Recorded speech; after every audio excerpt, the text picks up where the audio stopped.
வணக்கம்.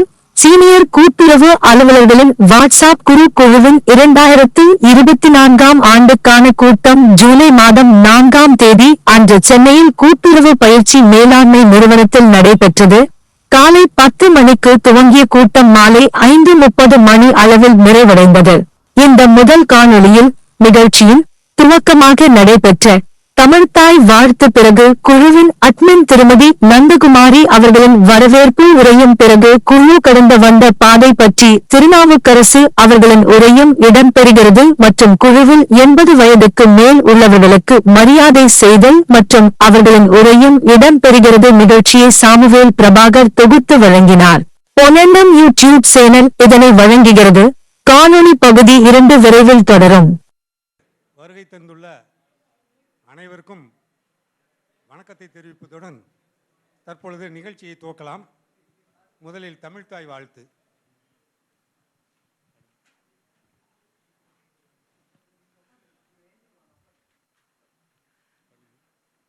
நீராறும் கடலொடுத்த நிலமடந்தை கையிலொழுகும் சீராறும் வதனமென திகழ்பரத கண்டமிதில் தெக்கணமும் அதிர்ச்சிருந்த திராவிடர் நல் திருநாடும் அத்திரு பிறை நுதலும் தரித்தனரும் திலகமுமே அத்திலக வாசனை போல் அனைத்துலகும் இன்பமுற எத்திசையின் புகழ் மணக்கும் இருந்த பெரும் தமிழடங்கே தமிழனங்கே உன் சீரிழமை திறமியந்து செயல் மறந்து வாழ்த்துதுமே வாழ்த்துதுமே வாழ்த்துதுமே.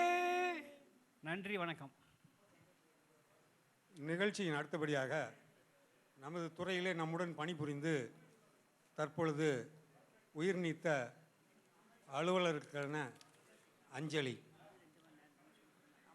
அமர்ந்தபடியே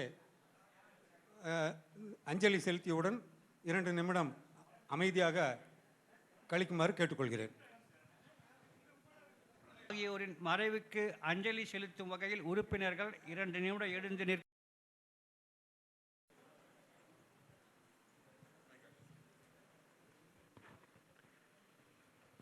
அனைவருக்கும் இனிய காலை வணக்கம்.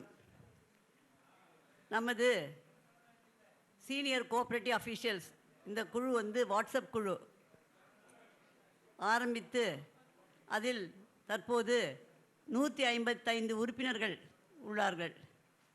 நாங்கள் அனைவரையும் இந்த கூட்டத்திற்கு வருமாறு நாங்கள் விடுப்பு விடுத்தவுடன் எமது கோரிக்கையை ஏற்று இந்த விழாவிற்கு வந்துள்ள அனைவருக்கும் எனது முதற்கண் வணக்கத்தினை தெரிவித்துக் கொள்கிறேன். இந்த கூட்டம் என்பது நமக்கு ஒரு வாய்ப்பு என்பதை நான் ஏற்கனவே தெரிவித்துள்ளேன். ஏனென்றால் நமது துறையில் பணியாற்றி பல வருடங்கள் நம்ம யாரும் ஒருவரை நாம் பார்ப்பதற்கான வாய்ப்புகள் இல்லை. ஒரு சிலர் ஒரு சில பகுதிகளில் ஆங்காங்கே கூட்டம் கூடி அவரவர் நண்பர்களை சந்தித்துக் கொள்கிறார்கள். ஆனால் பல்வேறு இன்று நமது கூட்டத்தில் பார்த்தீர்கள் என்றால் வெளி மாவட்டங்களில் இருந்து கூட, உதாரணமாக கோவில்பட்டி, தூத்துக்குடி, மதுரை, காஞ்சிபுரம் போன்ற திருவள்ளூர் போன்ற இதர மாவட்டங்களிலிருந்தும் பல நண்பர்கள் இந்த கூட்டத்திற்கு வந்துள்ளார்கள். இவர்கள் அனைவரையும் வருக வருக என வரவேற்பதில் மிகுந்த மகிழ்ச்சி அடைகிறேன். இந்த கூட்டத்தினை மிக சிறப்பாக நடத்துவதற்கு மிக முன்னோடியாக இருந்தவர் நமது கூடுதல் பதிவாளர் திரு மோகன் அவர்கள். இந்த நிகழ்ச்சி எந்த வகையிலும் தொய்வு ஏற்படக்கூடாது என்பதற்காக ஒரு ஒருங்கிணைப்பு குழுவினை கூட்டி அந்த குழுவில் ஒவ்வொருவருக்கும் பணிகளை ஒதுக்கி அவ்வப்போது அனைத்து பணிகளும் சிறப்பாக நடைபெற வேண்டும் என்று மிகுந்த முயற்சி எடுத்துக்கொண்டார். அதில் நமது ஒருங்கிணைப்பு குழு உறுப்பினர்கள் அனைவரும் அவர்களது பங்களிப்புக்கும் எனது நன்றியினை தெரிவித்துக் கொள்கிறேன். இவர்கள் அனைவரும் இந்த கூட்டத்திற்கு வந்துள்ள மகளிர் உறுப்பினர்கள் அவர்களுக்கு மற்றும் இதர மூத்த உறுப்பினர்கள் அனைவரையும் வருக வருக என வரவேற்கிறேன். நன்றி, வணக்கம்.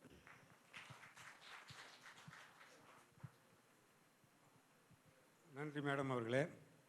அடுத்தபடியாக குழு கடந்து வந்த பாதையை திருநாவுக்கரசு அவர்கள் தெளிவாக நமக்கு தெரிவிப்பார்.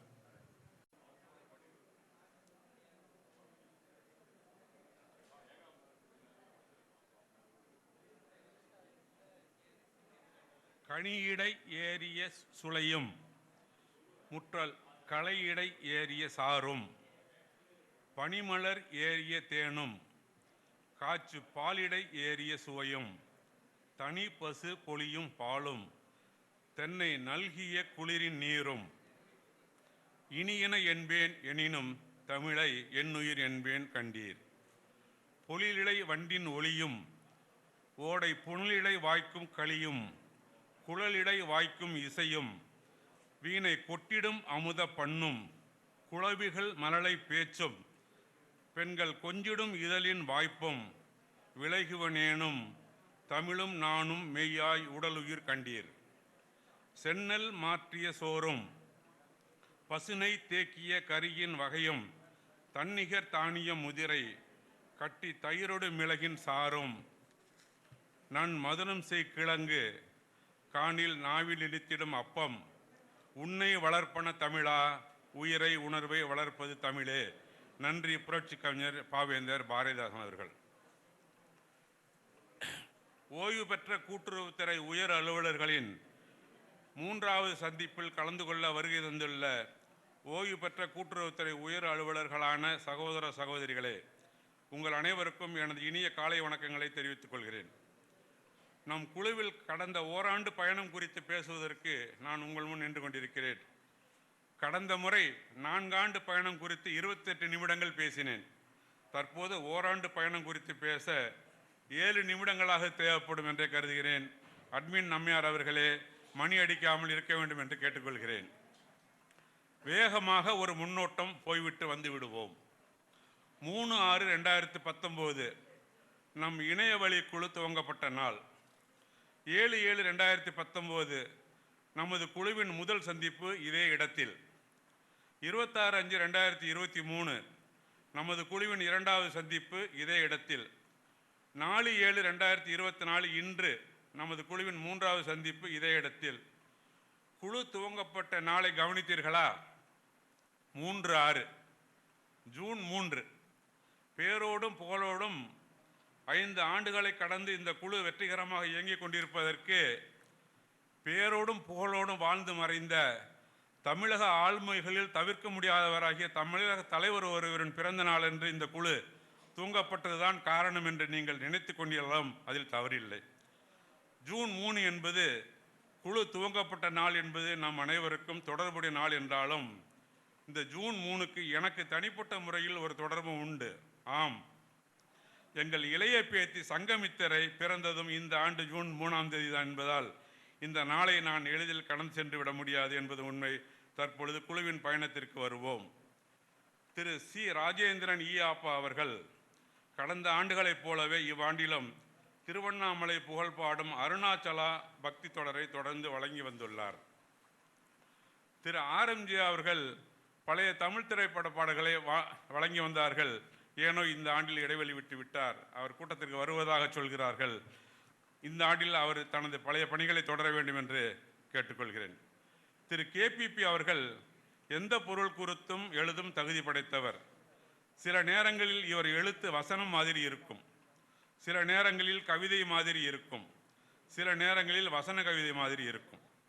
இவர் மற்றவர் படைப்புகளின் மீதான பின்னூட்டமும் அளிப்பார், தனது தனி கருத்துக்களையும் பதிவிடுவார். இவர் எழுதும் சைவ சித்தாந்த மெய்யியல் கருத்துக்கள் சைவ நெறியின் மீதான இவரது ஈடுபாட்டையும் புலமையையும் விளக்குவதாக இருக்கும். இவர் இவ்வாண்டின் அதிகம் எழுதவில்லை, வரும் ஆண்டில் நிறைய எழுத வேண்டும் என்பதே நம் விருப்பம். திரு அசோகன் அவர்கள் கடந்த ஆண்டு மூதிரை வழங்கினார்கள். இவ்வாண்டு இலக்கிய ஆய்வுரை வழங்கினார். ஆம், குழு உறுப்பினர்களின் இலக்கிய பயணத்தையும் குழுவின் இலக்கிய பயணமாகவே கருத வேண்டும்.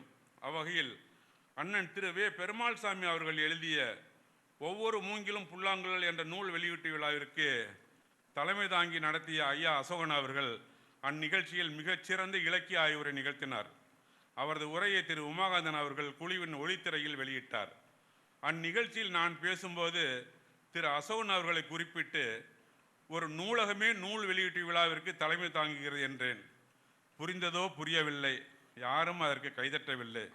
இப்போது உங்களுக்கு புரிந்திருக்கும், நீங்கள் கைதட்டலாம். திரு அசோகன் அவர்களை நூலகம் என்று குறிப்பிடுவதை விட மிகச்சிறந்த அடைமொழி அவருக்கு வளைக்க முடியாது. ஆகவே அன்று கிடைக்காமல் போன கைத்தட்டலை இன்று நீங்கள் அவருக்கு வழங்க வேண்டும் என்று கேட்டுக்கொள்கிறேன். நுண்ணிய நூல்பல கற்றுக்கொண்டிருக்கும் தெல்லிய அறிவுடையரான திரு அசோகன் அவர்கள் தான் ருசித்த தமிழ் கனிகளின் சாரில் சில துளிகளையாவது எதிர்காலத்தில் இக்குழுவில் தெளிக்க வேண்டும் என்பது நம் அனைவரின் விளைவாக இருக்கிறது. தேன் துளிகளை சுவைக்க தயாராவோம். அடுத்து திரு மோகன் சார் அவர்கள், இவரை பற்றி அஷ்டாவதானி என்று கடந்த கூட்டத்தில் குறிப்பிட்டேன். இம்முறை தசாவதாரி என்று குறிப்பிடுவது பொருத்தமாக இருக்கும். குழுவை இயக்கிக் கொண்டிருக்கும் உந்து சக்தி இவர் சொந்தமாகவும் எழுதுவார், மற்றவர் படைப்புகளின் மீதான விமர்சனமும் எழுதுவார். குழுவில் பலரையும் எழுத தூண்டி வருவதில் இவர் பங்கு மிக முக்கியமானது. இவ்வாண்டு போகிற போக்கில் என்ற தலைப்பிலான புதிய தொடரை தொடங்கி அதில் பல்வேறு தலைப்புகளில் கட்டுரை எழுதி வருகிறார். அதில் அவரது பியூலா டேனியல் டீச்சர், சிராஜுதீன் பாய், அமுல் பேபியும் அணுகொண்டாவும், நிஸ்டர் பிளஸ் ஜாம்ஷெட் பாஷா குறிப்பிடத்தக்கவே. பயணகம் மலையாள பட ஆய்வையும் இதில் குறிப்பிட்டாக வேண்டும். இவர் கடந்த காலங்களில் குழுவில் தான் எழுதிய பல கட்டுரைகளை மறுபதிப்பு செய்து வருகிறார். நம்புங்கள் உங்கள் சாய்ஸ் கட்டுரை தொடரின் சில பகுதிகளும் மறுபதிப்பாக வெளிவந்திருக்கின்றன. திரை இசை பாடல்களுக்கான இவரது விமர்சனம் தனித்துவம் வாய்ந்தது. ரிலீஸ் என்றாலும் சரி அல்லது ரீரிலீஸ் என்றாலும் சரி, இவரது ஷோ ஹவுஸ்ஃபுல் காட்சிகளாகவே ஓடிக்கொண்டிருக்கிறது. இவரது படைப்புகள் ரசிகர்களையும் பெருமளவில் வரவேற்கப்பட்டு வெற்றி பெறுகிறது என்பது படைப்பாளியாக இவருக்கு பெருமை சேர்க்கிறது.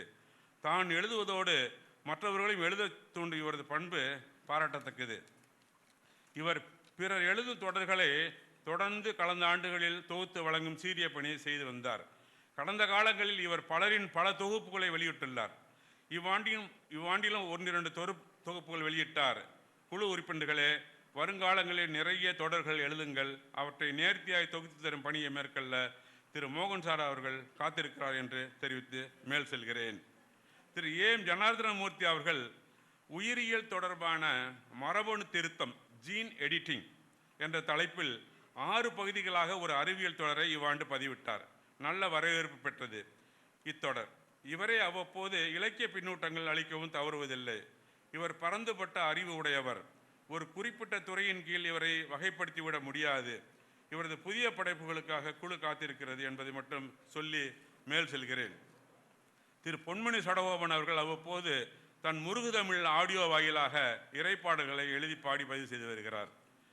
திரு மகாலிங்கம் அவர்கள் தற்சமயம் குழுவில் மிகவும் சுறுசுறுப்பாக இயங்கிக் கொண்டிருக்கும் அலுவலர் என்றால் அது மிகையல்ல. இன்றைய நிலையில் இவரது பதிவுகளை தவிர்த்து பார்த்தால் குழு வெறிச்சோடி போயிருப்பது தெரியும். இதற்கு முன்னர் குழுவில் உள்ள எல்லோருக்கும் பிறந்தநாள் வாழ்த்து வருவதில்லை. இவரது முன்னெடுப்பால் இன்று குழுவில் உள்ள பலருக்கும் இவர் பிறந்தநாள் வாழ்த்து தெரிவித்து வருவதும், அதை தொடர்ந்து உறுப்பினர்கள் பலரும் பிறந்தநாள் வாழ்த்து சொல்ல இவரது முன்னெடுப்பு உதவியாக இருப்பதும் பாராட்டத்தக்க உண்டு. இவர் தன்னிடமுள்ள தரவுகளை கொண்டு ஒருவருக்கு பிறந்தநாள் வாழ்த்து பதிவிட, அன்று தன்னுடைய பிறந்தநாள் அல்ல என்று தன்னுடைய பிறந்தநாள் வேறொரு தேதி என்றும் சம்பந்தப்பட்ட நபர் பதிவிடும் நிகழ்வுகளும் தொடர்ந்து கொண்டிருக்கின்றன. இதற்கு இவரது தவறு ஏதுமில்லை. இது முறைப்படுத்தப்பட வேண்டும். குழுவின் உறுப்பினர்கள் ஒவ்வொருவரிடமும் அவர்களது சரியான பிறந்த நாள் எது என்று தகவல் சேகரித்து உரிய நாளில் அனைவருக்கும் பிறந்தநாள் வாழ்த்து தெரிவிக்கும் சீரிய பணியை திரு மகாலிங்கம் அவர்கள் தொடர்ந்து செய்ய வேண்டும் என்று கேட்டுக்கொள்கிறேன். அட்மின் மேடம் அவர்கள் உறுப்பினர்களுக்கு இது தொடர்பாக குழுவில் உரிய அறிவுரைகள் வழங்க வேண்டும் என்று கேட்டுக்கொள்கிறேன். பழுத்த அனுபவசாலியான இவரின் அலுவலக அனுபவ தொடர்களோ அல்லது பழுத்த பக்திமானான இவரது ஆன்மீக தொடர்களோ குழுவில் விரைவில் இடம்பெற வேண்டும் என்ற கோரிக்கையை இவருக்கு முன்வைக்க நான் விரும்புகிறேன். திரு KS பொன்னம்பலம் ஈப்பா அவர்கள் பழைய ஆங்கில படங்களை பற்றி விவரிப்பதில் மிக கெட்டிக்காரர். அண்மை காலங்களில் இவரது பதிவுகள் குறைந்து வருகின்றன. அவர் மீண்டும் பதிவுகள் மேற்கொள்ள வேண்டும் என்று கேட்டுக்கொள்கிறேன். திரு ஜானகிராமன் ஈப்பா அவர்களை நான் பார்த்ததில்லை. இன்றுதான் அவரை முதலாக இந்த கூட்டத்தில் சந்தித்தேன். நல்ல விஷ்ணு பக்தர். பக்தி என்ற ஒற்றை புள்ளியிலிருந்து சற்றும் விலகாதவர். இவரின் பதிவுகளும் பகிரும் படங்களும் ஆன்மீகம் தொடர்புடையதாகவே மட்டும் இருக்கும். முன்னர் விஷ்ணு சகஸ்கரநாமம் தொடர் எழுதியவர் தற்போது ஆலய விழாக்களின் கடவுள் ஊர்வலங்கள், தெய்வ அலங்கார படங்கள் ஆகியவற்றை பகிர்ந்து வருகிறார். ஓம் நமோ நாராயணா என இவரது பணியினை போற்றுவோம். திரு கிருஷ்ணராஜ் அவர்கள் எனது நெருங்கிய நண்பர். கடந்த ஓராண்டில் குழுவின் நல்ல பங்கேற்பாளர். எல்லோர் பதிவுகளையும் பாராட்டும் பரந்த மனம் படைத்தவர். ஆன்மீகம் தொடர்பான செய்திகளையும் படங்களையும் தொடர்ந்து பதிவிட்டு வருகிறார். பாராட்டுக்கள் திரு கிருஷ்ணராஜ் அவர்களே. இந்த ஆண்டின் புதுமரமான திருமதி கலைமதி அவர்கள் எதிர்நீச்சல், சுகமான சுமைகள் ஆகிய 2 தொடர்கள் வாயிலாக எல்லோர் மனத்தையும் கொள்ளை கொண்ட எழுத்தாளராக பரிமளிக்கிறார். இவர் படைத்த ராசக்கா பாத்திரத்தை யார் மறப்பார்கள்? பிரபல பெண் எழுத்தாளர் லட்சுமி அவர்களின் எழுத்தோடு இவர் எழுத்து நடைய வாசகர்கள் ஒப்பிட்டு விமர்சித்தனர் என்றால் குழுவில் இவர் அடைந்த உயரத்தை ஊகித்துக் கொள்ளலாம். இவர் நீண்ட காலமாக வசித்த ராஜ்பவன் வளாகத்தை பற்றி எழுதுங்கள் சகோதரி என்று நான் விடுத்த கோரிக்கை இன்னும் நிலுவையாகவே இருக்கிறது. கட்டிடப் பணிகள் முடிவடைந்ததும் கட்டுரை எழுதும் பணிகள் தொடங்கும் சகோதரி அவர்களே என்று கேட்டுக்கொள்கிறேன். திரு ராஜமாணிக்கம் அவர்களின் கொடி இவ்வாண்டிலும் உயர பறந்து கொண்டுதான் இருக்கிறது. அது சோழ நாட்டு புலிக்கொடி ஆயிற்று, அப்படித்தான் பறக்கும். ஞாயிற்றுக்கிழமைகளில் இவரின் விடுகதைக்கு பதில் அளித்துவிட்டு பலர் பையை தூக்கி கொண்டு மட்டன் வாங்கவும் சிக்கன் வாங்கவும் பயணிக்கிறார்களாம். புதன்கிழமைகளில் வரும் இவரின் என் கேள்விக்கு என்ன பதில் தொடர் மிகவும் பிரசித்தி பெற்றது. வாரம் 10க்கும் மேற்பட்டவர்கள் பங்கெடுத்து பதிலளித்துக் கொண்டிருக்கும் தொடர் இது. திரைத்துறையில் ஒரு நடிகரோ அல்லது எழுத்துலகில் ஒரு எழுத்தாளரோ தொடர்ந்து தன் இடத்தை தக்க வைத்துக் கொள்ள எவ்வளவு திறமை வேண்டுமோ, கூடவே எவ்வளவு உழைப்பு வேண்டுமோ, அதே போல் குழுவில் தன் இடத்தை இவர் தன் திறமையாலும் உழைப்பாலும் நிலைநிறுத்திக் கொண்டுள்ளார் என்றால் அது மிகையாகாது. அதனால்தான் இவரது கொடி உயர பறந்து கொண்டிருக்கிறது. இந்த 2 தொடர்கள் தவிர அறிவியல் அதிசயம் என்ற ஒரு தொடரை 6 பகுதிகளாக வழங்கினார். அதில் ஏசி, ஃப்ரிட்ஜ், கிரைண்டர் முதலிய வீட்டு உபயோகப் பொருட்களின் அறிவியல் கூறுகளை எளிமையாக விளக்கினார். எல்லாரோட வரவேற்கப்பட்ட தொடர் இது. இது மட்டுமா, குழுவில் தினந்தோறும் காலை வணக்கத்தோடும் கலைஞர் அவர்களின் திருக்குறள் உரையோடும் காலை நேர சிந்தனை சிதறல்களோடும் ஒவ்வொரு நாளையும் துவக்கி வைக்கிறார் இவர். தொடரட்டும் உங்கள் தொண்டு தலைவர் திரு ராஜமாணிக்கம் அவர்களே. எனது கடந்த ஆண்டு உரையில் அண்ணன் திரு வே பெருமாள் சாமி அவர்களின் பங்களிப்பு குறித்து மூச்சு முட்ட பேசினேன். இந்த ஆண்டு மூச்சு முட்டும் அளவுக்கு இல்லாவிட்டாலும் கூட புருவத்தை உயர்த்தி ஆச்சரியப்படும் அளவுக்கு 2 படைப்புகளை அவர் வழங்கியுள்ளார். ஒன்று, அமெரிக்காவின் ஷியாட்டில் வாஷிங்டன் ஸ்டேட் யூனிவர்சிட்டி மருத்துவமனையில் அவரது தம்பி, கசின் உள்ளிட்ட மருத்துவ குழுவினர் நிகழ்த்திய இரட்டை அறுவை சிகிச்சை இதயம் பிளஸ் ஈரல் குறித்து ஈரல் குலையை பிடுங்கி என்ற பெயரில் கட்டுரை ஒன்றை 3 பகுதிகளாக வழங்கினார். மற்றொன்று, அவருக்கு வடபழனி சிம்ஸ் மருத்துவமனையில் நடைபெற்ற புராஸ்டேட் கிளாண்ட் அறுவை சிகிச்சை அனுபவத்தை ஆண்கள் மற்றும் ஜென்டில்மேன்ஸ் ஸ்பெஷல் என்ற தலைப்பில் 4 பகுதிகளாக எழுதினார். ஆண் வாசகர்கள் மட்டுமல்ல, பெண் வாசகர்களும் இந்த மருத்துவ தொடர் தங்கள் வீட்டில் உள்ள ஆண்களுக்கு இந்த குறிப்புகள் மிகவும் பயனுள்ளவையாக அமைந்தன என்று குறிப்பிட்டது இவர் எழுத்துக்கு கிடைத்த வெற்றி. இந்த மருத்துவமனை அனுபவங்கள் குறித்து மறைந்த எழுத்தாளர் சாவி அவர்கள் ஒரு முறை எழுதியது எனக்கு தற்போது நினைவுக்கு வருகிறது. ஒரு முறை அவர் அப்போலோவில் அனுமதிக்கப்பட்டு சிகிச்சை பெற்றதை அவர் சொல்லுகிறார். என்னை சுற்றிலும் மருத்துவமனை வளாகம் முழுவதிலும் வெள்ளுடை அணிந்த அம்பிகாக்களும் ராதாக்களும் வள வந்தார்கள் என்று அவர் எழுதியிருந்தார். நீங்கள் 30 வருஷத்துக்கு முந்தைய அம்பிகாவையும் ராதிகாவையும் நினைத்துக் கொள்ள வேண்டும் என்று அவசியம். நம் குடும்பம் என்று நான் அடிக்கடி குறிப்பிட்டு எழுதுவது உண்டு. இதை உண்மையில் செயலில் காட்டியவர் அண்ணன் திரு வே பெருமாள் சாமி அவர்கள்தான். இவர் எழுதிய ஒவ்வொரு மூங்கிலும் புல்லாங்குழல் என்ற நூல் வெளியீட்டு விழா சில மாதங்களுக்கு முன் நடைபெற்றது. விழாவிற்கு தலைமை ஏற்றி நூலின் முதல் பிரதியை வெளியிட்டவர் ஐயா திரு அசோகன் அவர்கள். முதல் பிரதியை பெற்றுக்கொண்டவர்கள் திரு மோகன் சார் அவர்களும் நம் அட்மின் மேடம் திருமதி நந்தகுமாரி அவர்களும். நூல் அறிமுகம் அடியேன் நான். நூல் விமர்சனமும் வாழ்த்துறையும் திரு கேபிபி சார் அவர்களும் திரு ஜனார்தனமதி சார் அவர்களும் மேற்கொண்டார்கள். திரு உமாகாந்தன் அவர்கள் படம் பிடித்து ஒளிபரப்பினார். குழு உறுப்பினர்கள் பலர் பங்கு கொண்ட அந்த விழாவை குழு என்னும் குடும்ப விழா என்று நான் சொல்வது பொருத்தமாகத்தானே இருக்கும். இலக்கிய விருந்தோடு அறுசுவை உணவளித்தும் அண்ணன் அவர்கள் குழு உறுப்பினர்களை கௌரவப்படுத்தியது மறக்க முடியாத ஒன்று. உடல்நல பிரச்சனைகளால் அண்ணன் வேப்பாசா அவர்கள் சற்று ஓய்வில் இருக்கிறார். ஓய்விடுங்கள் அண்ணா, கொஞ்ச நாள் கழித்து உற்சாகமாய் முன்னர் போல் உலாவாருங்கள் அண்ணா. கடந்த காலங்களில் குழுவின் முனைப்பாக செயல்பட்டு இன்றும் நம் நினைவுகளில் வாழ்ந்து கொண்டிருக்கும் திருவாளர்கள் பி.எஸ். மகாதேவன், கு. எல்லப்பன், எஸ். ஹரிஹரன் ஆகியோர்களை பற்றி குறிப்பிடாவிட்டால் நான் என் கடமையிலிருந்து தவறியவனாகி விடுவேன். அவர்கள் விற்று சென்ற இடம் இன்னும் காலியாகத்தான் இருக்கிறது. குழுவில் அளப்பரிய பங்காற்றிய இவர்கள் மூவரும் இன்று அஞ்சலி தீர்மானத்திற்குள் அடங்கிவிட்டார்கள் என்பது மிகவும் துரதிர்ஷ்டமான ஒன்று. திரு சத்யநாராயணர் அவர்கள் உலகம் சுற்றும் வாலிபர். இப்போது கூட லண்டன் அருகில் தன் மகன் வீட்டில் குடும்பத்தோடு சுற்றுலாவில் தான் இருக்கிறார். இவர் குடும்பத்தோடு எகிப்து நாட்டிற்கு சுற்றுலா சென்று வந்த கிஃப்ட் ஆஃப் நைல் என்ற ஆங்கில தொடர் ஒன்று எழுதினார். மாலத்தீவுகளுக்கும் சுற்றுப்பயணம் மேற்கொண்டு தான் பெற்ற அனுபவங்களை குழுவில் உணரும் வண்ணம் சுவைப்பட படங்களுடன் கட்டுரை எழுதினார். இவரது லண்டன் பயணமும் கட்டுரை வடிவம் பெறும் என்று எதிர்பார்ப்போம். திரு அந்தோணி சேவியர் அவர்கள் போவோமா ஊர்கோலம் என்னும் தலைப்பில் அவர் குடும்பத்துடன் சென்று வந்த ஜெருசலேம், எகிப்து, இஸ்ரேல் பயணம் குறித்து எழுதினார். மேலும் சில ஆண்டுகளுக்கு முன்னர் சிங்கப்பூர் சென்று வந்ததையும் டைரியில் குறித்து வைத்திருந்த நாள் தவறாமல் குறிப்புகளையும் தொகுத்து சிறப்பானதொரு பயணக்கட்டுரை வழங்கினார். எதையும் விட்டுவிடாமல் விரிவாகவும் துல்லியமாகவும் தன் எழுத்தில் கொண்டு வந்துவிடும் திறமை இவருக்கு உண்டு. இப்போது கூட அயர்லாந்து நாட்டில் தன் பெண் வீட்டிற்கு மனைவியுடன் சென்றிருக்கிறார் திரு அந்தோணி சேவியர் அவர்கள். அநேகமாக குழுவிற்கு அவரது அயர்லாந்து பயணக்கட்டுரை கிடைக்கும். குழுவை தன் குடும்பமாக கருதும் மற்றொரு உறுப்பினர் இவர். இவரது குடும்ப நிகழ்வுகள் பலவற்றையும் குழுவில் பகிர்ந்து மகிழ்பவர். பிறரின் படைப்புகளை மனமு வந்து பாராட்டும் பெருந்தன்மையான மனதுக்கு சொந்தக்காரர் திரு அந்தோணி சேவியர் அவர்கள். திரு முருக சண்முகம் அவர்கள் 1000 பிறை கண்ட வயதினர் இல்லை என்றாலும் 1000 பகுதிகளை தாண்டிய தமிழுக்கு வணக்கம் தொடரை எழுதி வந்தவர். மழை பொழிந்தாலும் இடி இடித்தாலும் ஊரே வெள்ளத்தில் மிதந்தாலும் இடைவெளியின்றி தமிழுக்கு வணக்கம் சொல்லி வந்த இவர் ஏனோ தற்போது ஓய்வெடுக்கிறார். படங்களுடன் இவர் வழங்கிய அந்தமான் பயணக்கட்டுரை சிறப்பாக இருந்தது. திரு சண்முகம் அவர்கள் ஓய்வெடுக்கும் காரணம் ஒன்றும் புரியாமல் இல்லை. முன்னர் எழுதியது 1000 பகுதி தொடர் ஒருவேளை இனி எழுதப்போவது 2000 பகுதிகளை கொண்ட தொடராக இருக்குமோ? சில நிகழ்வுகளை இவர் கவிதை மாலை கொண்டு அலங்கரித்து வருகிறார். குழுவின் கடந்த கால பெருமை இவர். எதிர்காலத்தில் மேலும் பல பெருமைகளை குழுவிற்கு கொண்டு வர இவர் விரைந்து எழுந்து வருவார் என்று நம்புகிறேன், வாழ்த்துகிறேன். திரு ஆர்த்தர் அவர்கள் நம் கம்ப்யூட்டர் குரு. பல பதிவாளர்களுடன் சரிக்கு சமமாய் அமர்ந்து அந்நாளில் அவர்களுக்கு கம்ப்யூட்டர் பாடம் சொல்லிக் கொடுத்த சார்நிலை பணியாளர் இவர். இன்றைய சென்சேஷன் ஆகிய ஏஐ ஆர்டிஃபிஷியல் இன்டெலிஜென்ஸ் குறித்து ஒரு நீண்ட விளக்கப்பதிவு செய்திருந்தார். கடந்த காலங்களில் கம்ப்யூட்டர் ஹார்ட்வேர் குறித்தும் சாஃப்ட்வேர் குறித்தும் விரிவாக தொடர் எழுதியவர் இவர். சங்க இலக்கியத்தில் தோழி என்ற இலக்கிய தொடர் எழுதியவர். உங்களின் 2 முகங்கள் இவை, 3வது முகத்தை எப்போது காட்டப் போகிறீர்கள் திரு ஆர்தர் அவர்களே என்று கடந்த ஆண்டு கூட்டத்தில் அவரை கேட்டேன்.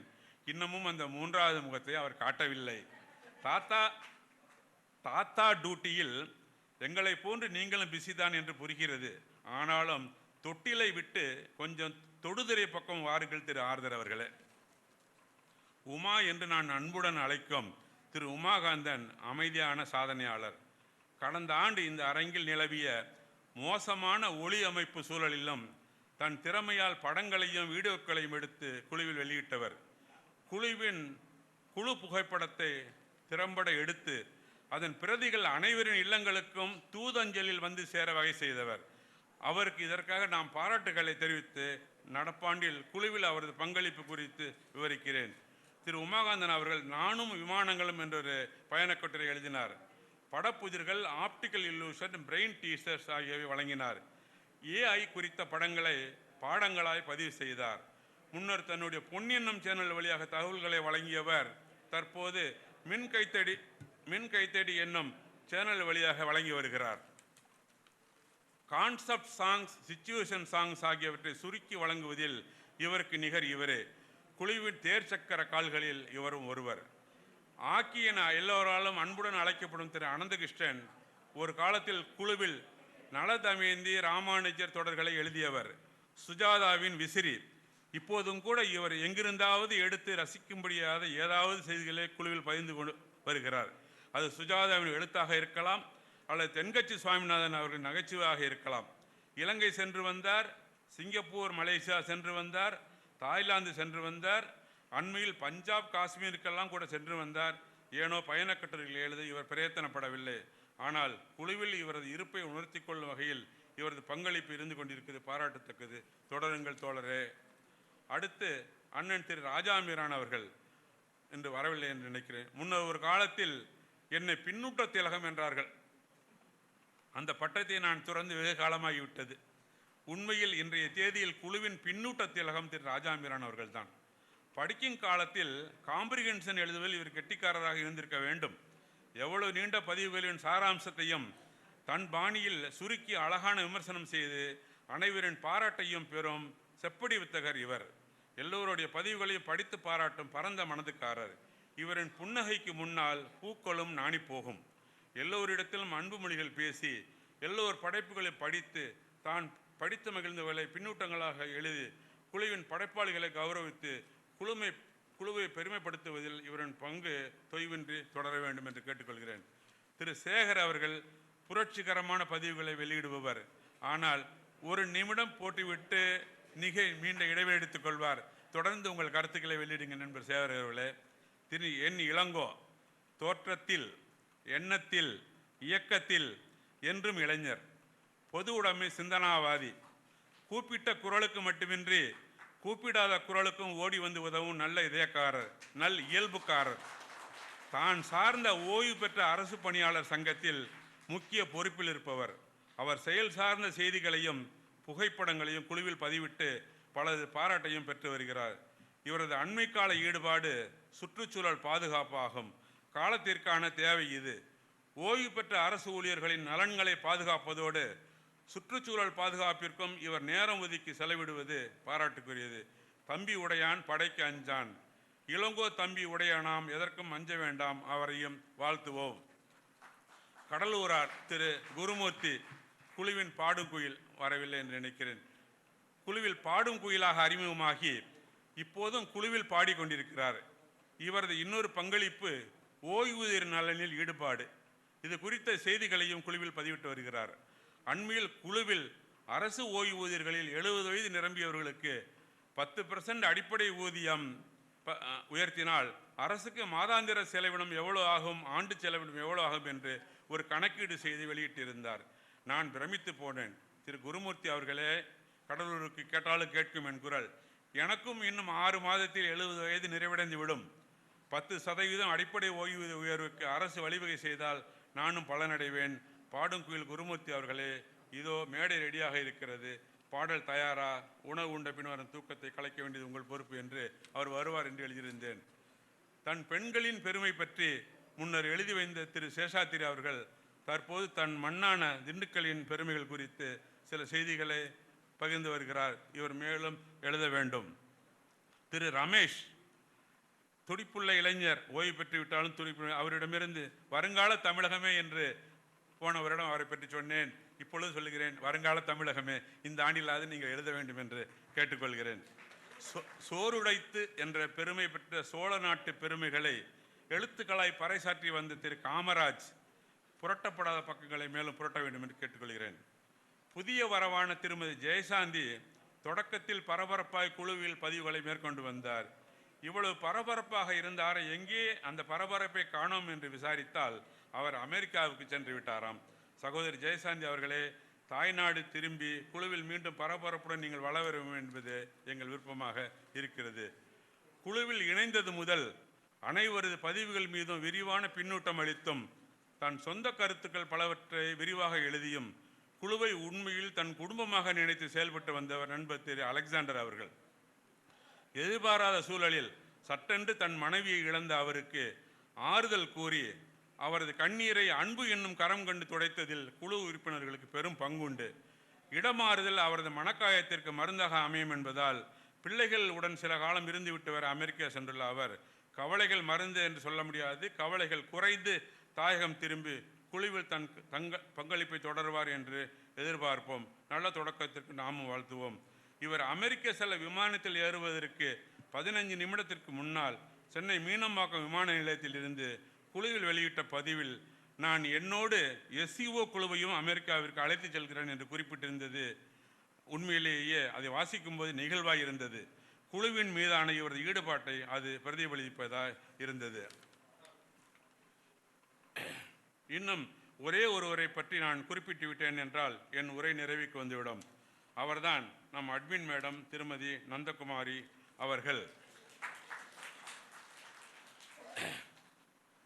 கொஞ்சம் தண்ணி குடிச்சுக்கிறேன்.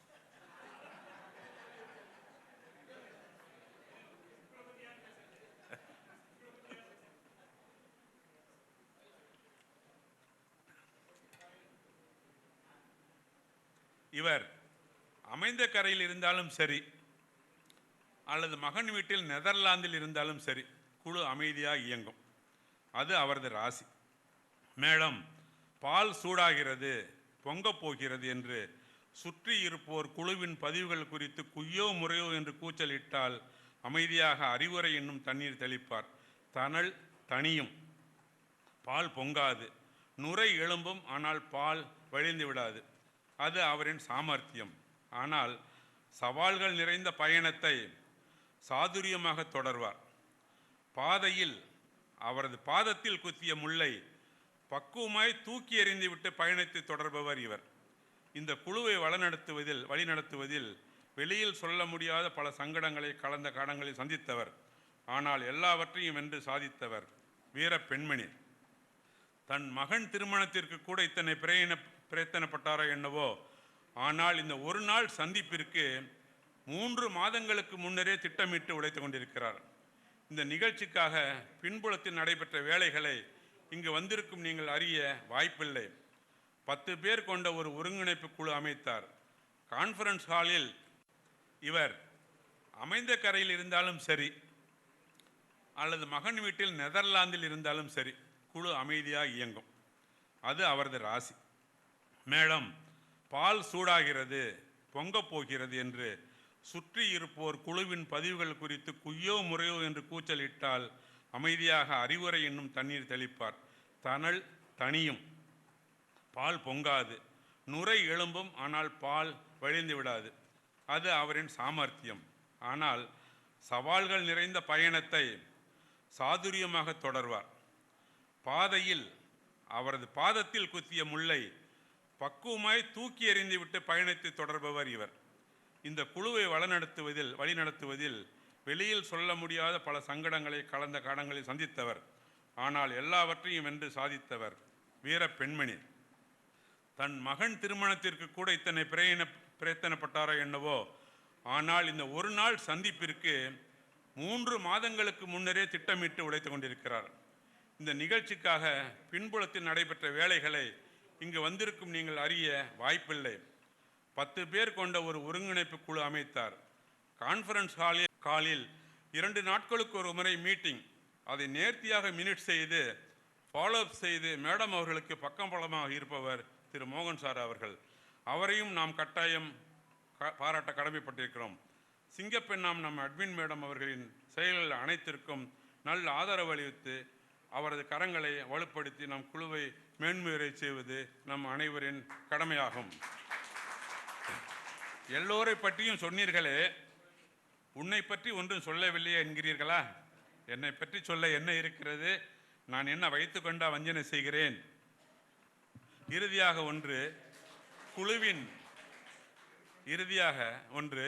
குழுவின் கிளைகளை குறிப்பிட்டேன், இலைகளை குறிப்பிட்டேன், பூக்களை குறிப்பிட்டேன், காய்களை குறிப்பிட்டேன், கனிகளை குறிப்பிட்டேன். வேர்களை குறிப்பிட வேண்டாமா? நிச்சயம் குறிப்பிட்டு தான் ஆக வேண்டும்.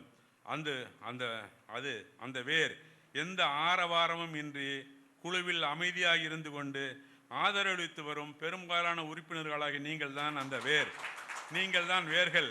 உங்கள் பலத்தில் தான் இந்த குழு என்னும் மரம் தழைத்துவங்கி பூத்து தேங்கி நிற்கிறது. இது தொடர வேண்டும்.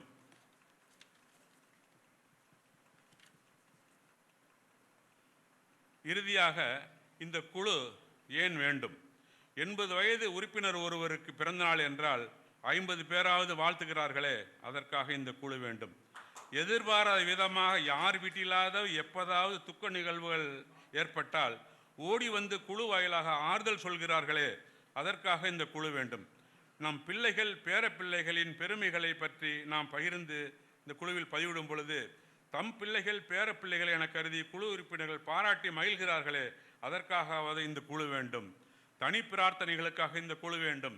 கூட்டு பிரார்த்தனைகளுக்காக இந்த குழு வேண்டும். இந்த குழு நம் அடையாளம், இது அவசியமான அடையாளம். இது அழிந்து விடாமல் பாதுகாக்க வேண்டியது ஒவ்வொருவரின் கடமையாகும். புத்தகங்கள் எழுதுவோர் தங்கள் புத்தகங்களுக்கு ஆதாரமாக அமைந்த நூல்களுக்கு தாங்கள் எழுதும் நூலில் அக்னாலஜ்மெண்ட் சொல்வார்கள். நானும் எனது உரை தயாரிப்புக்கு விவரங்கள் அளித்து உதவிய நண்பர் திரு பெருமாள் சாமி அவர்களுக்கு என் நெஞ்சார்ந்த நன்றியை சொல்லிக் கொள்கிறேன்.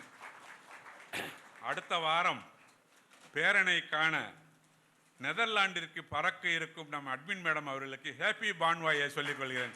அனைவரும் கரம் தட்டி அவருக்கு ஹேப்பி பான்வாயை சொல்லுவோம்.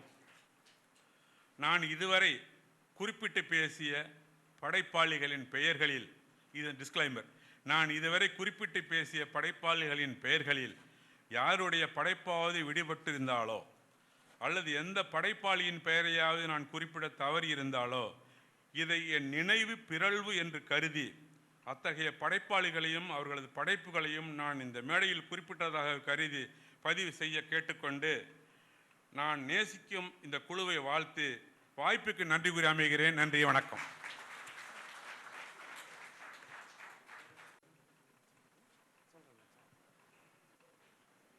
குழு கடந்து வந்த பாதையை நாம் எல்லாம் பார்த்தவுடன் அதை மறந்துவிடும் நேரத்தில் தெளிவாக இந்த போன கூட்டத்திற்கும் இந்த கூட்டத்திற்கும் இடைப்பட்ட பகுதியில் நடந்த நிகழ்ச்சிகளை தெளிவாக வழங்கிய திரு திருநாவுக்கரசு அவர்களுக்கு நன்றி.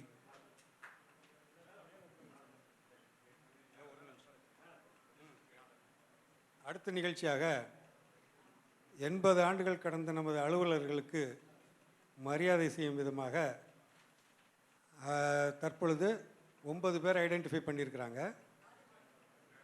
அவர்களை மேடைக்கு வந்து அமருமாறு கேட்டுக்கொள்கிறேன். ஃபஸ்ட்டு ஜெயன் கிருஷ்ணன்,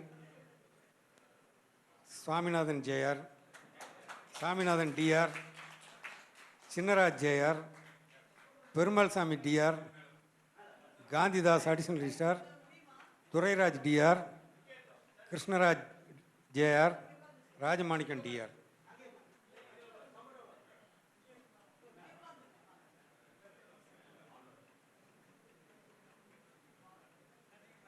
அவர்கள் அமர்ந்தவுடன் அவர்களுக்கு மரியாதை செய்ய திரு கேபிபி பன்னீர்செல்வம் சார் அவர்களை கேட்டுக்கொள்கிறேன். அதற்கு உதவுவதற்காக திரு மோகன் சார் அவர்களையும் அழைக்கிறேன்.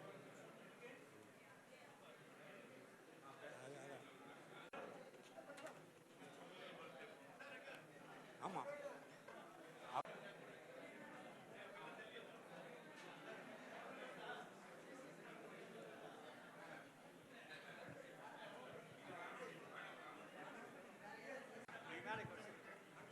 அனைவருக்கும் வணக்கம். 80 வயது நிறைவடைந்தவர்கள் வேறு யார்?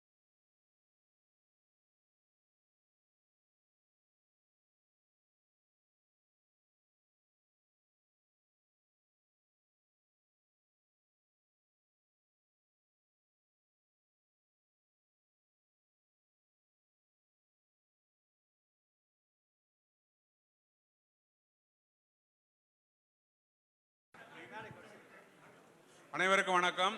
80 வயது நிறைவடைந்தவர்கள் வேறு யார்? நிறைவடைந்தவர் ஓரளவு எடுத்துட்டோம் லிஸ்ட்.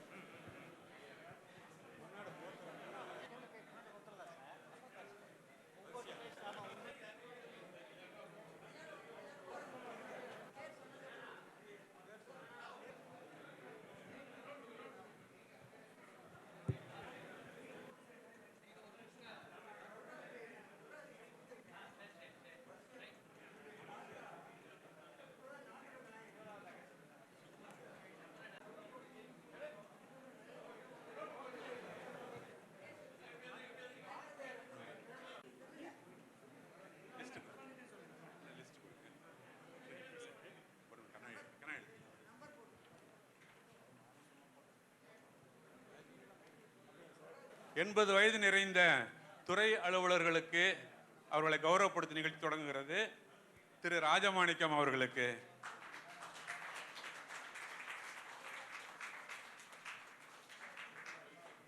திரு சின்னராஜ் அவர்களுக்கு ஜெயர்,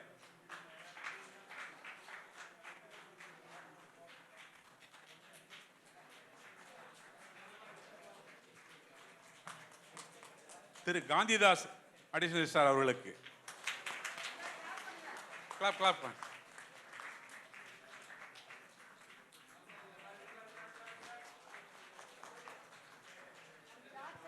திரு துரைராஜ் அவர்களுக்கு,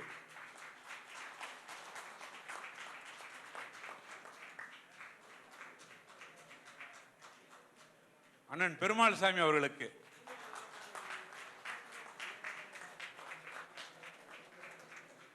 சார் அங்கே பாருங்க, திரு கிருஷ்ணராஜ் சார் அவர்களுக்கு,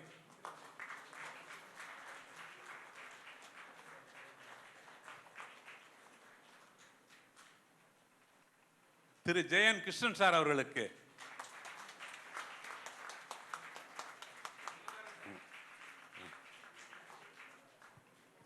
திரு சுவாமிநாதன் ஜேஆர் அவர்களுக்கு,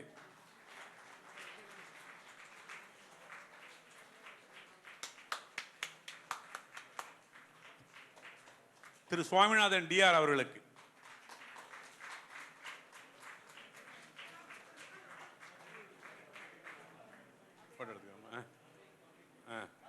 ஒரு நிமிடம் குழு உறுப்பினர்கள் இந்த மூத்த அலுவலருக்கு பின்னால் இருந்து புகைப்படம் எடுத்துக்கொள்ள விரும்புகிறோம். ஒரு நிமிடம்.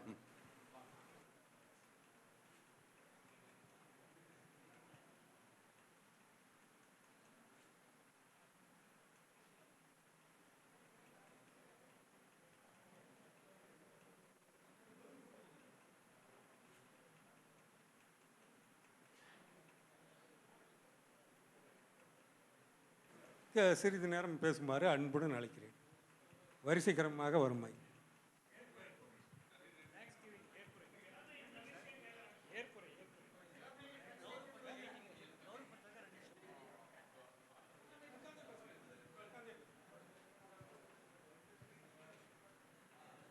வணக்கம். ஹலோ, வணக்கம். இந்த அருமையான ஒரு சந்தர்ப்பத்தில் எல்லா குழு உறுப்பினர்களும் கலந்து கொண்டு இங்கே ஒரு மகிழ்ச்சிகரமான ஒரு செயல்களை நம்ம செய்தோம். மற்றபடி அவ்வளோதான். நன்றி நன்றி. மகிழ்ச்சி. அனைவருக்கும் வணக்கம். நான் பதிவாளர் அலுவலகத்தில் ஜிஆர்எஸ்என்ட் ஓய்வு பெற்றவன். தற்பொழுது வீட்டில் நிம்மதியாக வாழ்ந்து வருகிறேன். பிள்ளைகள் அனைவரும் அமெரிக்காவில் இருக்கிறார்கள். எனக்கு எந்தவித இல்லை. இந்த நிகழ்ச்சியை ஏற்படுத்தல் எனக்கு மிக்க மகிழ்ச்சி. உங்களுக்கும் மகிழ்ச்சியாக இருக்கும். இந்த ஏற்பாடு செய்தவர்களுக்கு அனைவருக்கும் நன்றி. வாழ்க நலமுடன்.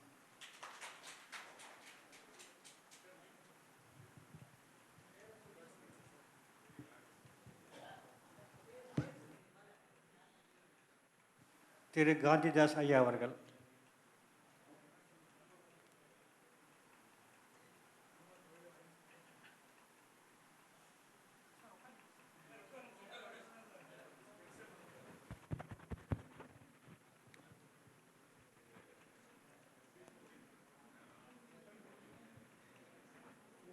ஓய்வு பெற்ற அலுவலர்கள் குழுவிலே நானும் கலந்து கொண்டு ஒரு சில வார்த்தைகளை கூறுவதற்கு வாய்ப்பு கொடுத்த அனைவருக்கும் நன்றி. அன்புள்ள நண்பர்களே, நான் ஏதோ பெரிய பேருரை ஆற்ற வந்ததாக நினைக்காதீர்கள். அன்புள்ள திருநாவுக்கரசு அவர்கள் ஒரு இலக்கிய பேரவையே இங்கே கொண்டு வந்தார். நண்பர்கள் சிலர் தங்களுடைய வாழ்த்துக்களை, அதாவது 80 வயதிற்கு மேற்பட்ட நண்பர்கள் கூறினார்கள். நான் உங்களுடைய அனுமதியோடு ஓய்வு பெற்ற காலத்தில் பல புத்தகங்களை படிக்கவும் வாய்ப்பு கிடைத்தது. நீங்களும் பல புத்தகங்களை படிக்கின்றீர்கள். என்னுடைய வாழ்நாளிலே பல நாவல்களை படிச்சிருக்கோம், அலுவலக சம்மந்தமாக படிச்சிருக்கிறோம், விஞ்ஞானத்தை படிச்சிருக்கோம், இலக்கியத்தை படிச்சிருக்கோம். ஒரு 2 புத்தகங்கள் அண்மையிலே நான் கண்டறிய வாய்ப்பு இருந்தது. ஒன்று, திரு நோவா என்ற ப்ரொஃபஸர் எப்படி இந்த மனித சமுதாயம் தோன்றியது என்பதை பற்றி கூறியிருக்கின்றார். ஹோமோசேப்பியன் என்ற புத்தகம். அவர் 2 புத்தகங்கள் எழுதியிருக்கின்றார் மனித வரலாறு பற்றி. அவர் தன்னுடைய முடிவுரையிலே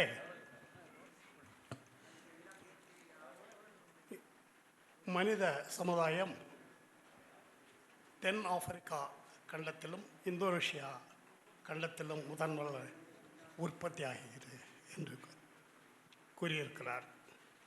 நாம் எல்லாம் படித்திருக்கின்றோம். டார்வின் அவர்கள் எவல்யூஷன் தியரியை சொன்னார். புழுவிலிருந்து நமது சைவ சித்தாந்தத்திலிருந்து புழுவிலிருந்து மாமனிதனாக படைக்கப்பட்டிருக்கிறோம் கடவுளினால் என்று. இப்படி பல புத்தகங்கள் வந்திருந்தாலும் நான் கூறியது போல இந்த ஹோமோசேப்பியன் என்ற புத்தகத்தை அந்த ப்ரொஃபஸர் அவர்கள் எழுதியிருக்கின்றார்கள். அதைவிட மிகவும் உன்னதமான ஒரு புத்தகம் இந்த உலகம் எப்படி தோன்றியது என்று ஒரு புத்தகம்.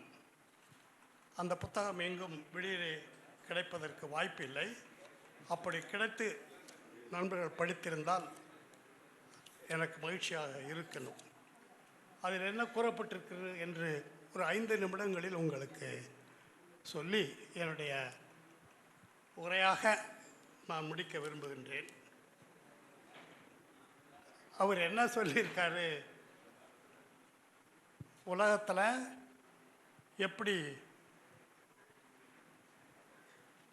ஜீவராசிகள் உற்பத்தியானது அப்படின்னு சொல்லி அது பாசிட்டிவ் அண்ட் நெகட்டிவ் ஃபோர்ஸஸ், இது இரண்டும் உலக உயிரினத்தை உற்பத்தி செய்திருக்கிறது என்று சொல்லுகின்றார்.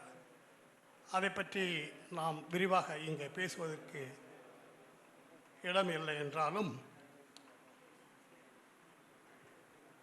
நமது சூரியனை பற்றியும் ஏனைய கோள்களை பற்றியும் கூறுகின்ற பொழுது நமது சூரியன்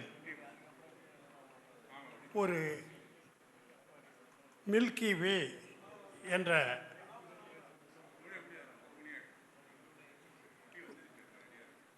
ஒரு கேலக்சியில் ஒன்றாக சூரியனும் ஏனைய சந்திரனும் கோளங்களும் படைக்கப்பட்டிருக்கிறதாக கூறியிருக்கின்றது. அதிலே அவர் கூறியிருப்பது இந்த கேலக்சி சூரிய குடும்பம் 100 பில்லியன் வருடங்களுக்கு முன்பு தோன்றியதாக கூறுகிறது. இந்த கேலக்சி ஆண்ட்ராய்டு கேலக்சி என்று பெயர். அதிலே சூரியன், சந்திரன் என்ற கேலக்சிகள் ஏனைய குடும்பம் இருப்பதாக கூறப்பட்டிருக்கிறது. அதில் உன்னதமான ஒரு விளக்கம் எனக்கு தெரிய வந்தது என்னவென்றால், சந்திரனிலிருந்து நமக்கு ஒளி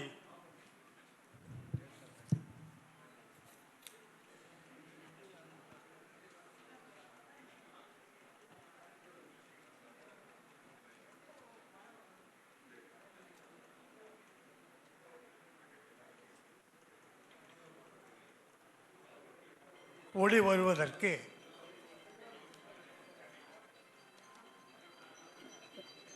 1.5 செகண்டுகள் ஆகின்றன என்றும், சூரியனிலிருந்து ஒளி வருவதற்கு 6 நிமிடங்கள்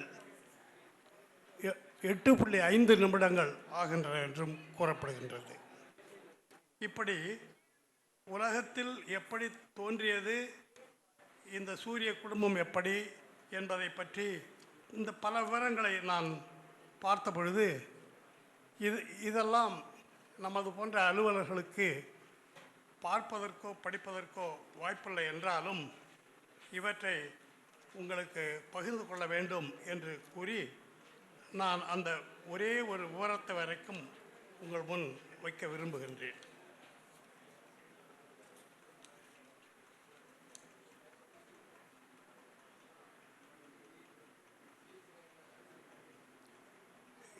இந்த உலகத்தில் வந்து 100 பில்லியன் கேலக்சிஸ் இருப்பதாகவும் அதிலே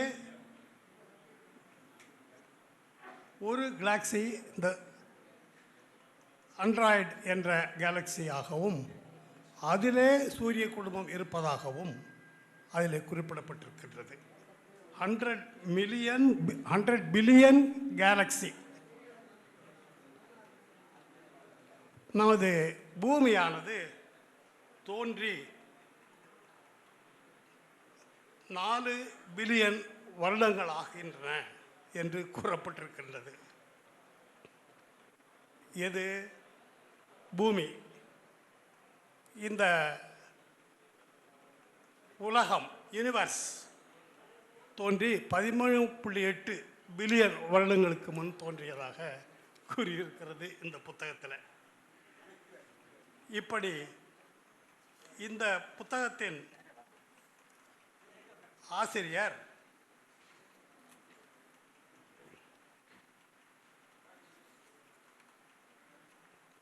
பீட்டர் ஆல்ட்மேன் ஜெய்கோ பப்ளிகேஷன்ஸ் என்ற ஒரு Peter Allman Jaico publications mysteries of life என்ற புத்தகம்.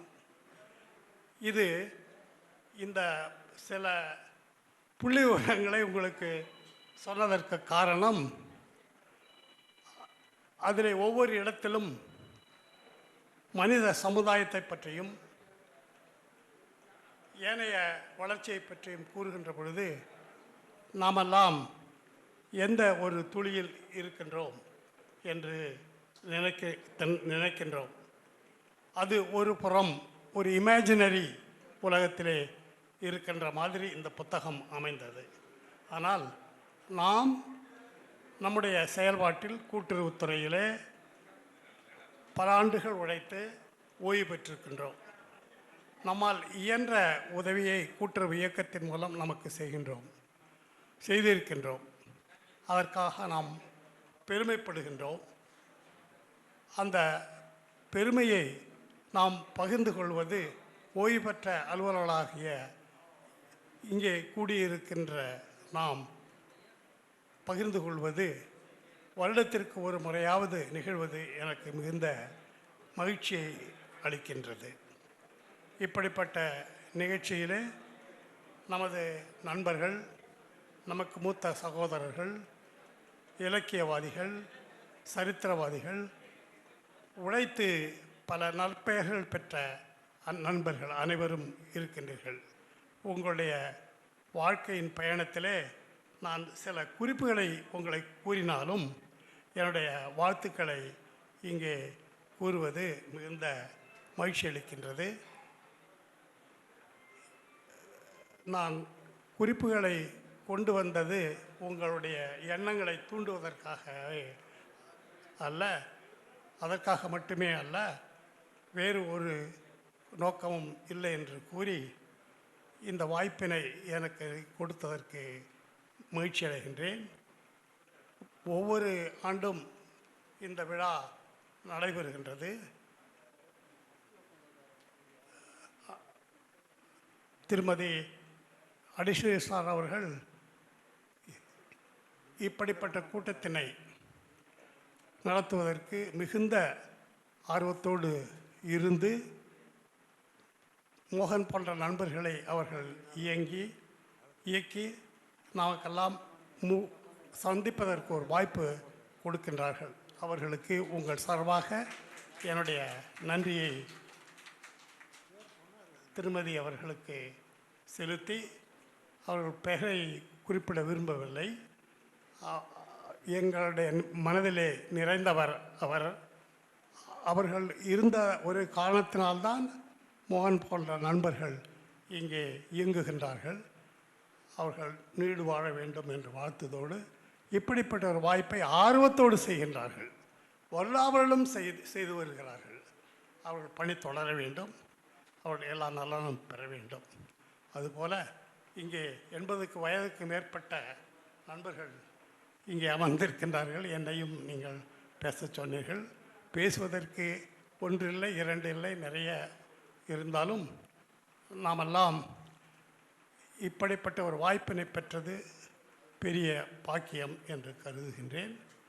என்னுடைய வாழ்க்கையின் சந்திப்பில் உங்களை நான் எப்பொழுதும் நினைவு கூறுவேன் என்று கூறி உங்களுக்கு எல்லா நலனும் பெற வேண்டும், மேன்மேலும் சிறக்க வேண்டும் என்று வேண்டி இந்த கூட்டுறவுத்துறையிலே நாம் தெரிந்தோ தெரியாமலோ வந்து இருந்தாலும் நம்மளை வாழ்க்கையின் எந்த உயரத்திற்கு பயனுள்ளவர்களாக இந்த சமுதாயத்திற்கு நாட்டிற்கு நம்மை ஆக்கி இருக்கின்றது என்று நாம் பெருமிதம் கொள்ள வேண்டும் என்று கூறி எல்லா நலனும் நீங்கள் பெற வேண்டும் என்று மீண்டும் கூறி என்னுடைய வாய்ப்புக்கு நன்றி கூறி விடைபெறுகின்றேன். நன்றி, வணக்கம்.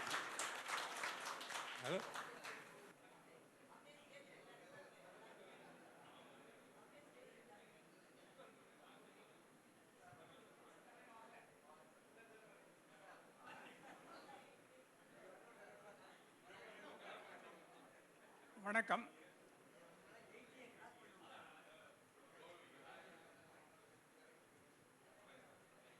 அறிவாலும் சான்றாண்மையாலும் பெரியவர்கள் எதிரே இருக்கையிலே இளையவன் இங்கே அமர்ந்திருப்பதற்கு நாணத்தக்க உடைத்து. நான் 80 வயசு கடந்தவங்களுக்கெல்லாம் சாலை அனுபவித்தாங்க. நான் ஒரு 2ஆம் கட்டம். 80 வயசு கடந்துடுச்சு, கடக்கலையா இன்னும் இல்லை. இந்த ஜூன் மாதம் தோராயமாக பிறந்த நாள் வர்றவங்களுக்கு 2 பிறந்த நாள் இருக்கும். அந்த காலத்தில் ஒரு 50க்கு முன்னாடி 60க்கு முன்னாடி பிறந்தவங்களுக்கு 2 பிறந்த நாள் இருக்கும். ஒன்று உண்மையான பிறந்த நாள், இன்னொன்று பள்ளியில் போய் சேர்க்கணுன்னு விருப்பப்படும் போது அந்த எச்எம் என்ன பண்ணிடுவார், இவருக்கு 5 வருஷம் ஆகலை, அதனால் நானே ஒரு தேதி போட்டுக்கிறேன்னு போட்டுப்பேன். அப்படி போட்டுக்கிற தேதி தான் ஜூன். நான் உண்மையாக பிறந்தது வந்து அக்டோபர். இதை நான் வந்து ஐயா மோகன் அவர்களிடம் சொல்லிட்டேன். இருந்தாலும் அவர் வேடிக்கை பார்க்கணுன்னு என்னை இங்கே உட்கார வச்சுட்டார். அண்மையிலே இப்போது சென்ற மாதம் என்னோடய பிள்ளைகள், பேரன்கள், பேத்திகள் எல்லாரும் வந்து அவங்களும் கொண்டாடினாங்க. அவங்களுக்கு தெரியும் அக்டோபரில் தான் பிறந்தாருன்ட்டு. அங்கே அவங்களுக்கெல்லாம் அங்கே ஆகஸ்ட் வரைக்கும், ஜூன் டு ஆகஸ்ட்டு சம்மர் விடுமுறை. அதனால் வேறு நேரத்தில் லீவ் எடுக்க முடியாதுன்ட்டு எல்லாருமா வந்தாங்க. அதனால் அவங்க வந்ததுனால அவங்க முடிவு பண்ணி ஜூனில் 80 கொண்டாடிட்டாங்க. அதனால் நான் என் மனசில் இன்னும் 80 ஆகலை.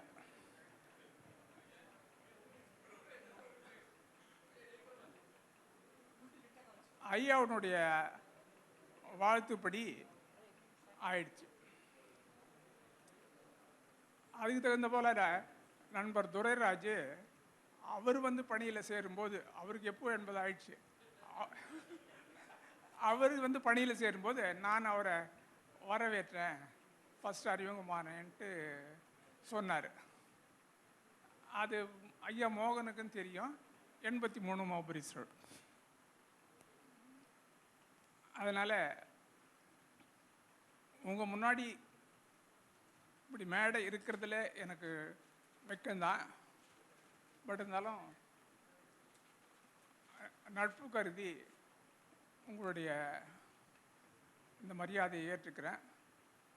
என்னுடைய பயணம் குழுவில் தொடரும். திருநாவுக்கரசு சொல்லும்போது அண்ணன் சொன்னார். அவருக்கு அண்ணன்னா ஒரு 2 வருஷம் முன்னாடி தான் இருப்பேன், அதிகமாக தான் இருப்பேன். அதனால் எனக்கு இன்னும் ஆகலை. அதனால் நான் இன்னும் ஆகாதவனாகவே கருதுகிறேன். நன்றி, வணக்கம்.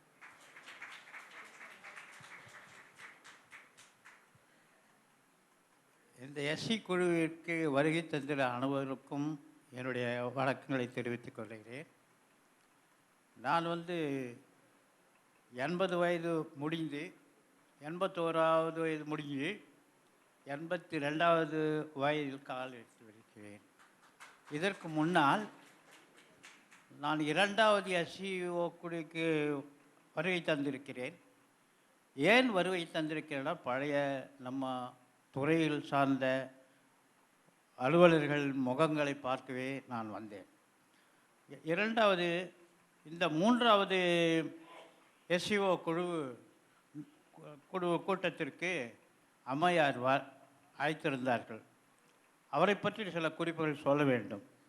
அவர்கள் அட்மினிஸ்ட்ரேஷனில் கெட்டிக்காரங்க. எதுக்கும் யாராக இருந்தாலும் உடனே தொடர்பு கொண்டு எல்லாத்தையும் அவங்க எனக்கு தெரிவிப்பாங்க. அதனால் அந்த அம்மையார் இப்பொழுதும் நெதர்லாண்டு போயிட்டு வந்திருக்காங்க. அந்த அம்மையார் நேரடியாக எனக்கு ஃபோன் பண்ணி கலந்துக்குங்கன்னு சொன்னாங்க. அவங்களுடைய அழைப்பை ஏற்று நம் குழு உறுப்பினர்கள் மறுபடியும் முகமலர்ச்சியோடு பார்க்க வேண்டும் என்று கருத்தில் கொண்டு நான் இங்கே வருகை தந்து என்னுடைய பார்வையினாலே அவர்களை தொடர்பு கொண்டு என்னுடைய இதே ரொம்ப குதூகலம் அடைந்தேன். அதனாலே அடுத்த எஸ்சி குழுவுக்கு நான் வருகை தருவேன் என்று உறுதிப்பதே கூறுகிறேன். வணக்கம். வாழ்க வளமுடன்.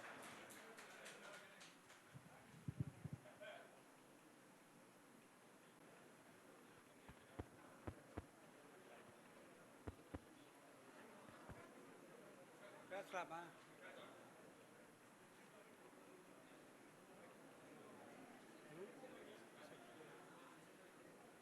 இன்று இங்கு வந்திருக்கின்ற அனைவருக்கும் என்னுடைய முதற்கண் வணக்கத்தை தெரிவித்துக் கொள்கின்றேன்.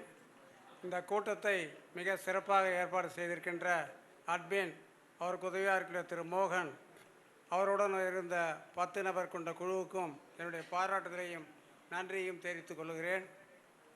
இன்று திருநாவுக்கரசு அவர்கள் இந்த ஒரு ஆண்டில் நடந்த நிகழ்ச்சிகளை தொகுத்து கொடுத்தனர். மிகவும் சிறப்பாக இருந்தது.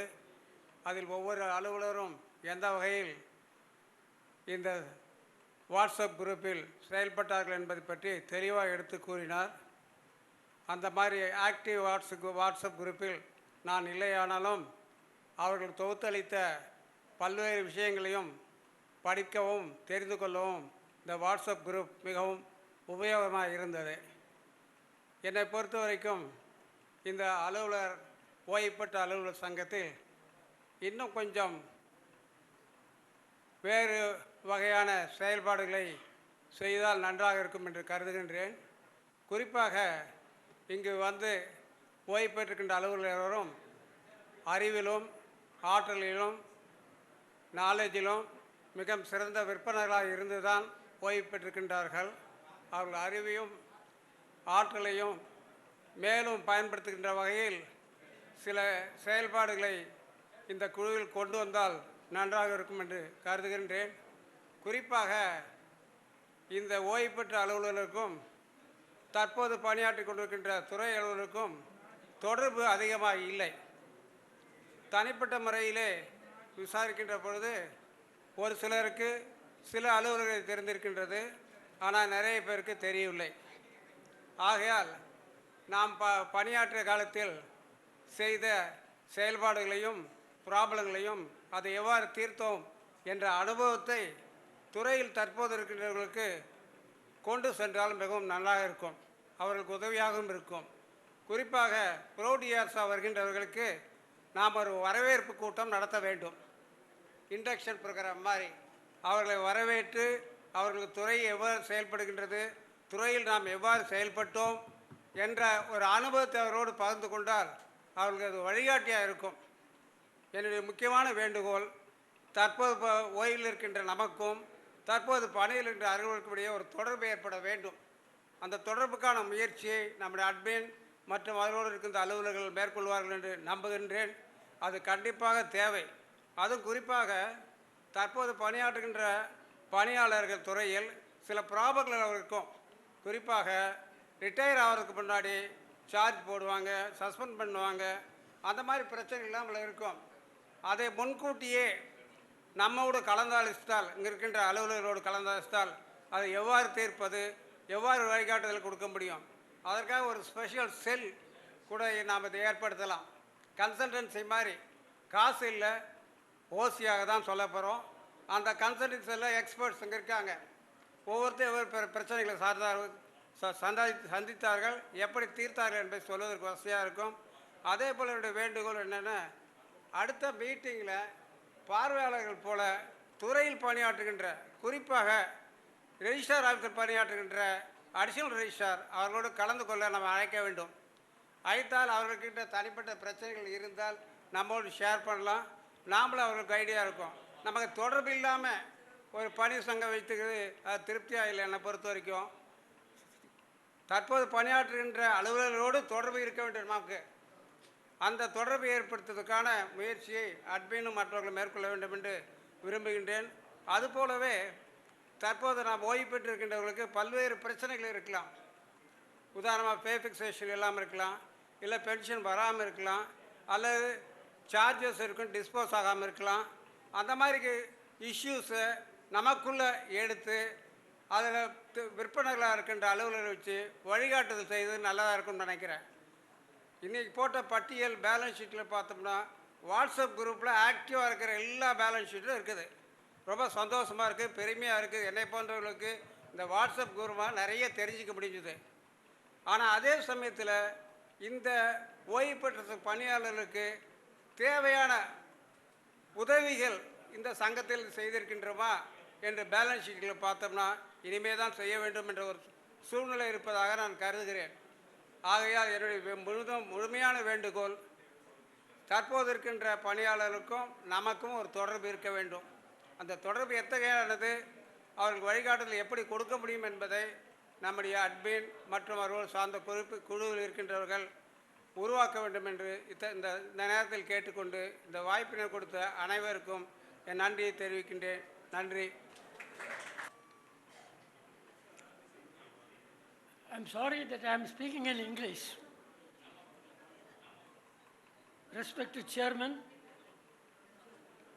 and officers of the Cooperative Department who retired from service, my respects to all of you. I do not know in what terms I shall express my deep sense of gratitude to Mrs. Nandakumari for having given me a rare and a golden opportunity to speak to you, not limiting my speech to 3 minutes as was done last time. So I am free to speak for at least 5 to 6 minutes. As you know, drops of water fade away. Drops of water in separation fade away. But drops of water in cooperation forms an ocean. One flower does not make a garland, but when flowers are put together, it becomes a garland. That is cooperation.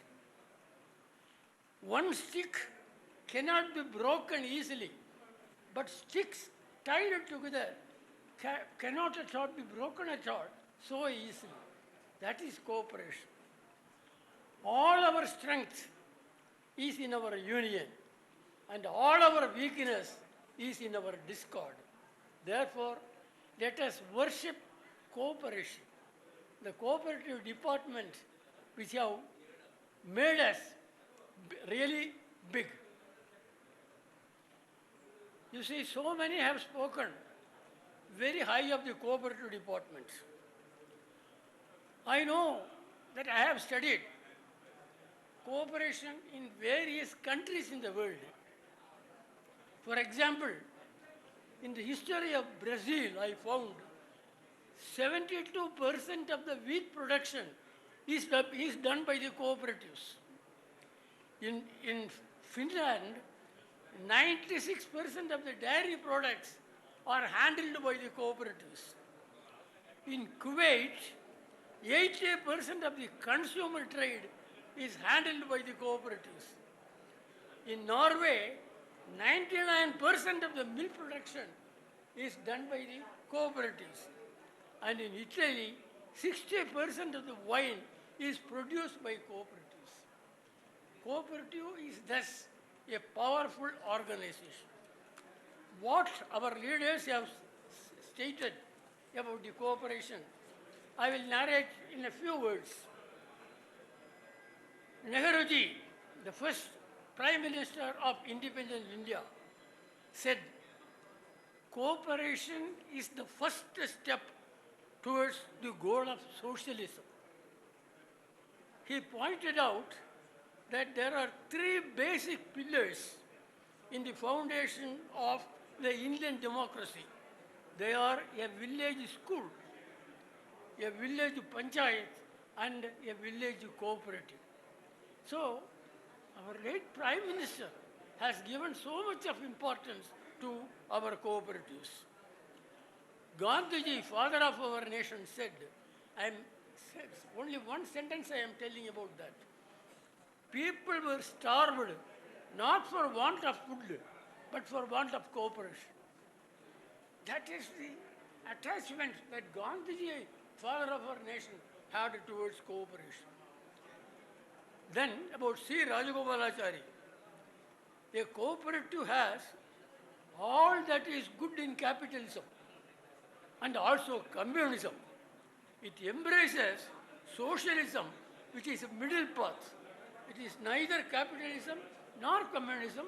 It is a socialism, which is a middle path.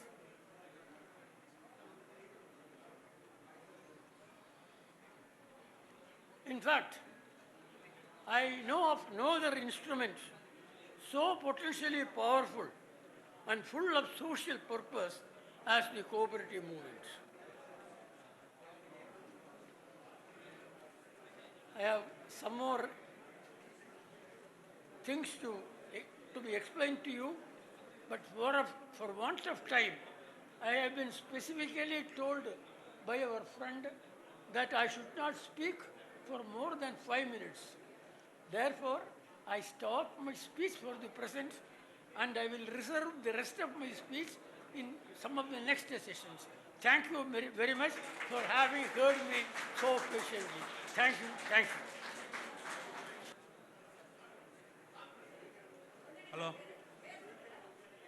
ஓய்வு பெற்ற துணை பொதுவாளர்.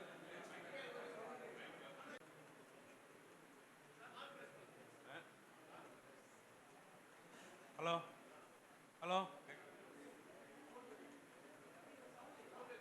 என்னை பேச அழைத்ததற்கு 80 வயது அடைந்த என்னை கௌரவித்ததற்காக சங்க நிர்வாகிகள் அனைவருக்கும்